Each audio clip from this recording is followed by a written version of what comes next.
So I can continue to beat myself up over the mistakes I've made in the past, or I can take stock of the position I am in right now and start making smarter decisions and doing all the things that I can within my power to improve my finances. Hi there, my name is Mariana. If you're new here, welcome. If you've been here before, welcome back.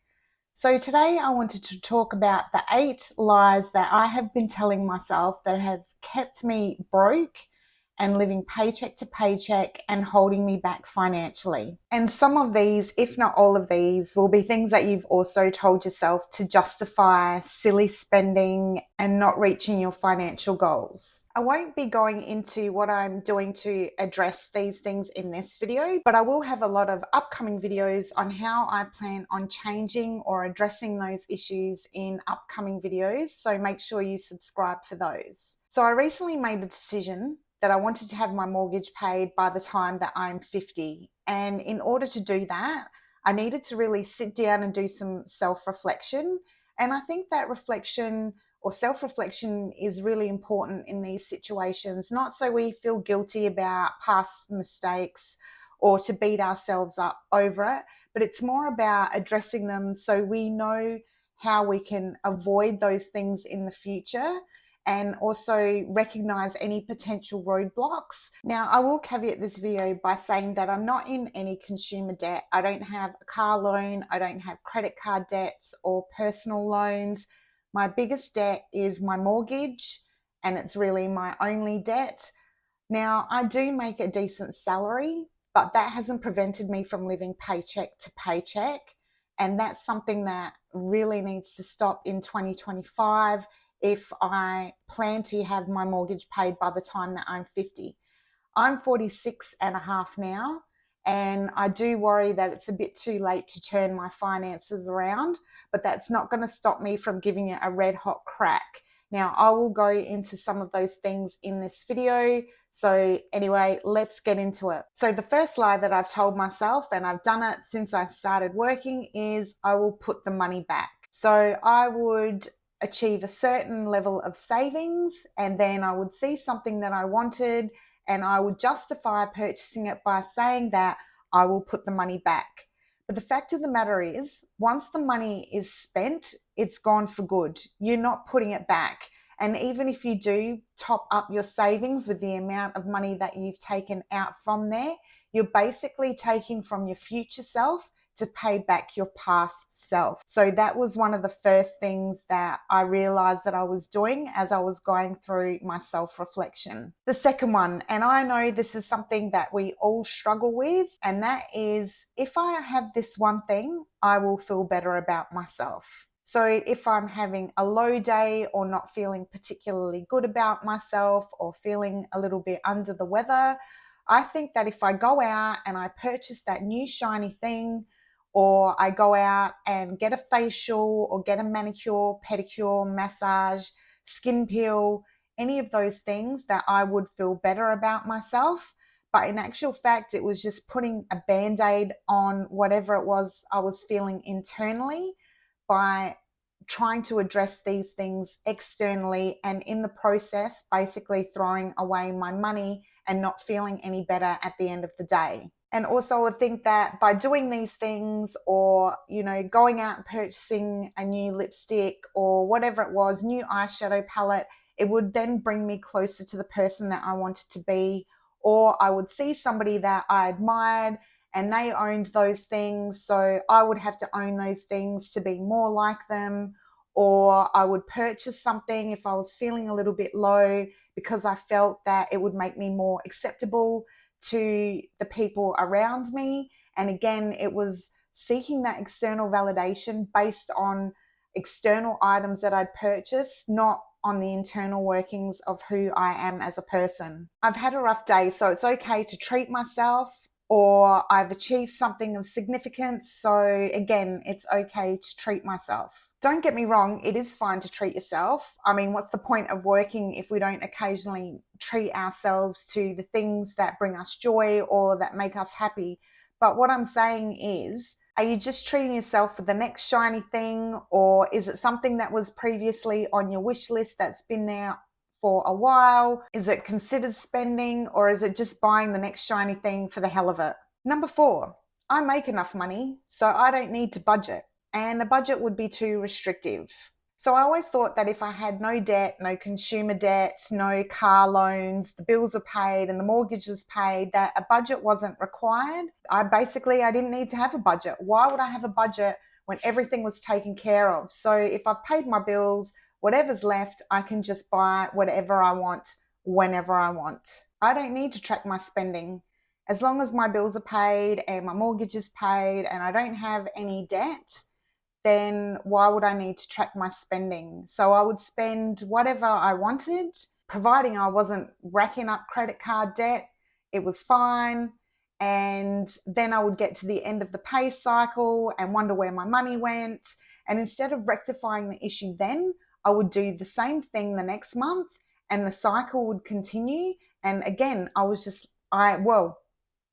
until really recently, I've just been living paycheck to paycheck, wondering where my money went and checking my account and having no idea where the money was going. It causes such a level of stress and anxiety, and it's just not worth it. So tracking my spending is one of the things that I am implementing for 2025 because I cannot keep going on this cycle of living paycheck to paycheck.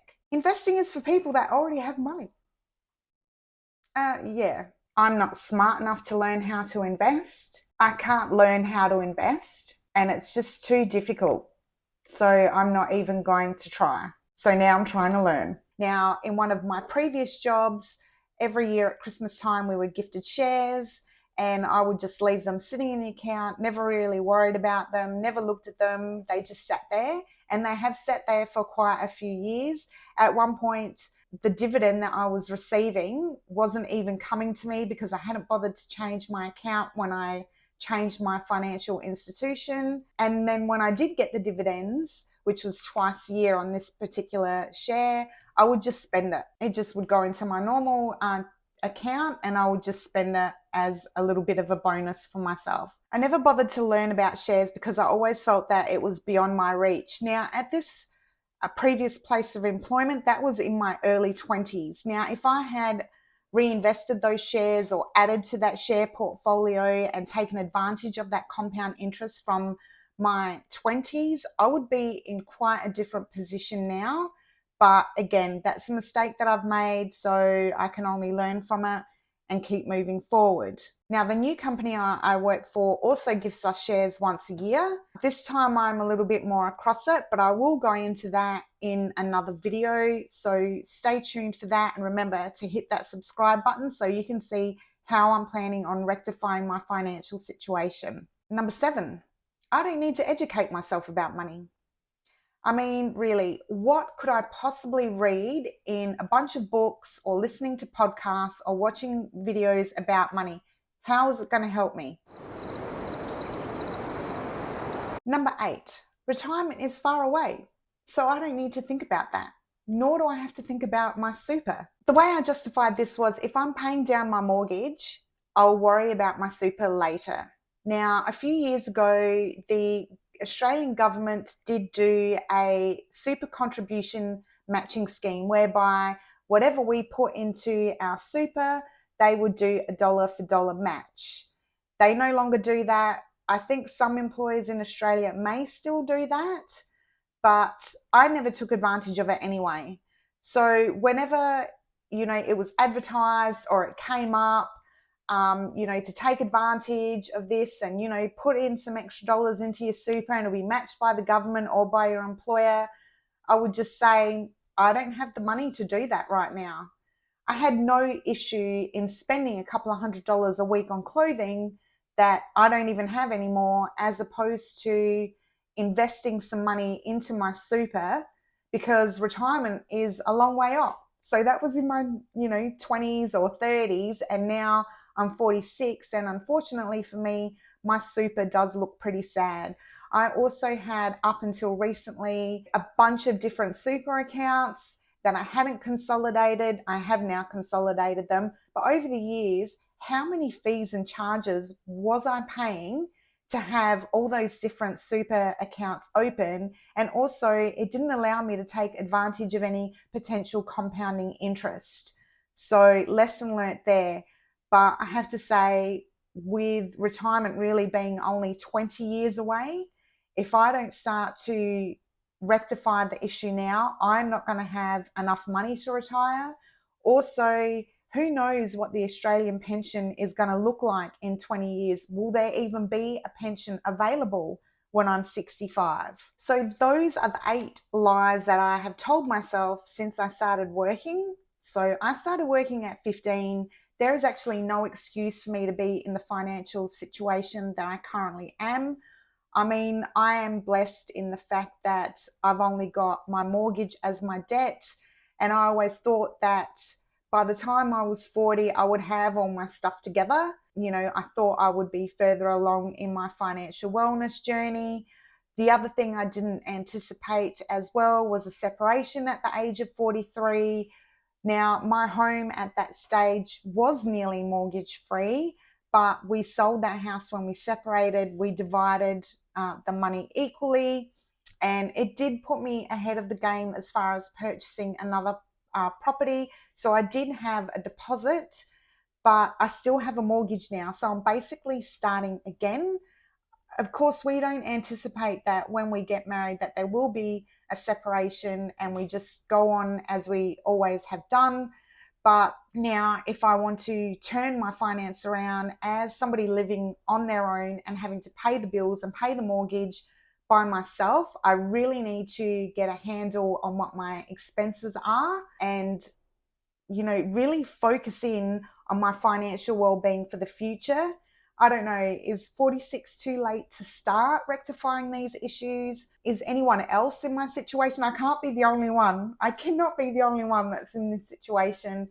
If you're in a similar situation, please drop me a comment and let me know so I don't feel so alone in this. Or if you started your financial wellness journey, you know, after 40, let me know how that's going. Did you achieve your version of financial freedom? I would love to know, or how you did it. You know, this is a safe platform here. This is a good community where we can all share bits and pieces on what we've done to help push ourselves forward financially or in any other way. I don't know, maybe it's better late than never. You know what they say, the best time to start was yesterday, the second best time to start is today. So I can continue to beat myself up over the mistakes I've made in the past, or I can take stock of the position I am in right now and start making smarter decisions to move forward and doing all the things that I can within my power to improve my finances, which I will be talking about in upcoming videos. So if you'd like to follow me on my journey to becoming mortgage free or reaching my version of financial freedom, please like this video and subscribe so we can take that journey together. But I would also like to know what lies that you have told yourself that have set you back financially and what it is that you have done to change them. I would love to know, and I'm sure other people would love to know also. So please drop me a comment. Now, if anything in this video did resonate with you, please give me a thumbs up, as it does help push my videos out to more awesome people like yourselves. Anyway, that's it from me. Until the next one, I hope you all have a fabulous day. Bye.